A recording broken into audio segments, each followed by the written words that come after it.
Arturze. Kłaniamy Dzień dobry Państwu. Panie Arturze, tak świeżo z drukarni ta książka. Tak, wczoraj przyjechała prosto z wydawnictwa Zrzeszenia Kaszubsko-Pomorskiego do Pucka.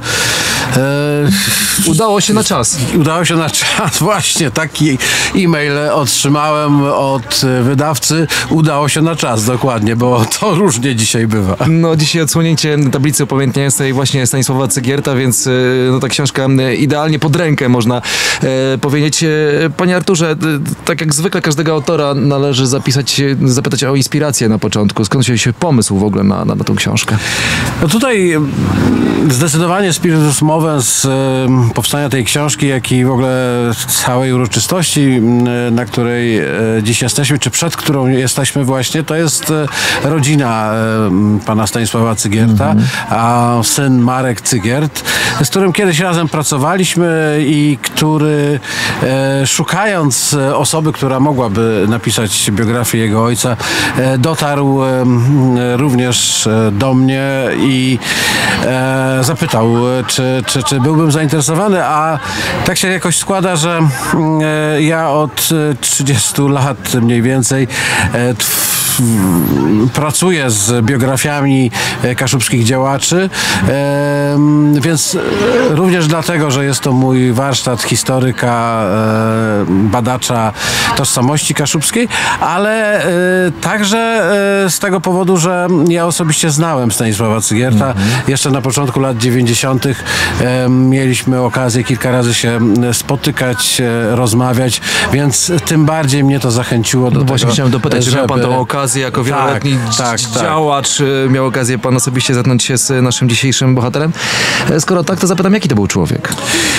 Oto dla mnie 20-latka wtedy, no to był taki dystyngowany starszy pan, zdecydowanie przesiąknięty tym aktywizmem kaszubskim, tą pracą społeczną, tak? Dzisiaj mówimy bardziej o aktywizmie, wtedy mówiło się jeszcze wciąż o pracy społecznej, co robiło na nas młodych wrażenie. Pamiętam, że pierwszy raz przyjechaliśmy do niego jako redaktorzy pisma Tatcze Zna, to był 90 albo 91 rok, z prośbą, żeby zaangażował się w rozprowadzanie tego studenckiego pisma tutaj na terenie Pucka, a jakby ten adres dostaliśmy od naszego mentora, księdza Gruczy, który no, znał się z Stanisławem Cygiertem od lat 50., a więc już dobrze pół wieku w tamtym momencie, i polecił nam go jako właśnie takiego belnue kasieba, kogoś, kto na pewno zrozumie potrzeby studentów i pomoże. To prawda, że prowadził jako prezes Zrzeszenia Kaszubsko-Pomorskiego spotkania w języku kaszubskim? Jo, tak to było, że tak mnie gdale ledzę, ale ty się to pamiętaj, że on po kasiapsku, a gdy po kostyrsku, bo doch urodzę są w Głelebim kasiapskim, wychowył w Kostyżnie, także tu tak na Nordze w Pucku to było pewna dziwny, jak on gdy, i Aleksander Celarek rzekł mi ostatnio, jak pisał tak książka, że ci on przeszedł pierwszy raz na zebranie ty w Pucku, ale to były lata 70. i czuli, jak Cygiert po kasiapsku gdy, ty on z Halep rzekł, a we tak dziwno gdy co po tym kasiapsku, nie? Je to richtig kasiapscy. No i tej Cygiert nie zrobił nerwis, nie wrześcił na tego człowieka, na tego młodiego się Aleksandra Celarka, ale mu delikatno wetlomaczy, że to je domycy kasiebizna, ta pełniowy, ta skłyszczyżne prawie. Pokoleniowo Stanisław Cygiert żył w bardzo trudnych czasach, prawda? Urodził się tuż przed wojną, jako młody chłopak, no, trafił do Wehrmachtu. Te jego losy są niezwykle skomplikowane, niezwykle trudne. Tak, to jest taki los Kaszuby, ale los całego pokolenia, można powiedzieć, bo urodzony w 25 roku, do szkoły, do gimnazjum zaczął chodzić tuż przed wojną.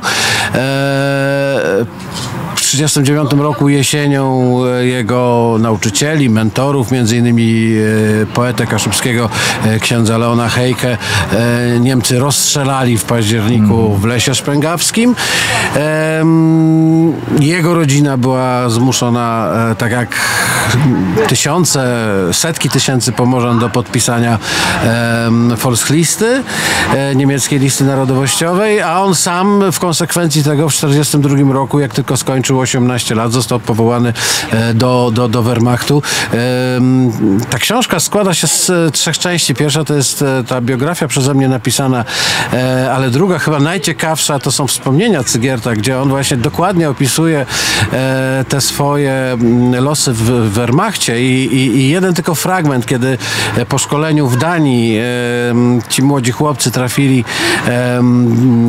do Hamburga i tam załadowano ich do pociągów, to patrzyli tylko, w którą stronę ten pociąg pojedzie, czy na wschód, czy na zachód. Udało się, ich pociąg pojechał na zachód, pojechał do Francji, tam odbywał służbę wojskową w Wehrmachcie Cygiert i ten moment, kiedy ten pociąg ruszył w zachodnią stronę z Hamburga, wywołał euforię, tak jak to opisuje wśród tych chłopców, którzy no przecież nie chcieli ginąć, mówiąc krótko, a byli zmuszeni z poboru brani po prostu do wojska. Była wojna, no potem ten okres komunistyczny. No wtedy to też rzutowało oczywiście, te jego wojenne perypetie. Nie bardzo chciano mu wystawić, to się nazywało świadectwem moralności. W powiecie wystawiano świadectwo moralności, jak się szło na studia, jemu nie chciano takiego świadectwa wystawić w związku właśnie z tą wojenną historią. No to co? No to trzeba się było zapisać najlepiej do jakiejś partii, żeby mieć po prostu plecy, żeby mieć zasłonę. Bardzo krytycznie odnosił się do PZPR-u, o czym niejednokrotnie wspomina, więc zapisał się do Zjednoczonego Stronnictwa Ludowego, a nawet w tym Zjednoczonym Stronnictwie Ludowym chcieli go wykluczyć, kiedy się przenosił z Gdańska do Warszawy, gdzie rozpoczął studia, chcieli go wykluczyć z tego stronnictwa, bo tam w Warszawie znowu dopatrzyli się tej jego wojennej przeszłości w służby w Wehrmachcie i zarzucili mu właśnie kolaborację z Niemcami. On wtedy, broniąc się, napisał taki list, który jest również tutaj w książce zamieszczony, że gdyby w Gdańsku w ZSL-u w tamtym czasie, w 50 roku, chciano wykluczać tych, którzy służyli w Wehrmachcie, to należałoby wykluczyć 95% składu ZSL-u w Gdańsku w tamtym czasie. Takie były czasy, takie były losy. Panie Arturze, my do rozmowy powrócimy za chwileczkę. Chciałbym, żeby do nas dołączył za chwileczkę Marek Cygier, czyli syn pana Stanisława, z którym pan wiele godzin pewnie przegadał na temat ojca, no bo tak. to było dla pana czyste źródło wiedzy i informacji, więc za chwileczkę zaprosimy również do pana Marka, a was, drodzy państwo, zapraszamy. Za chwileczkę powrócimy do rozmowy.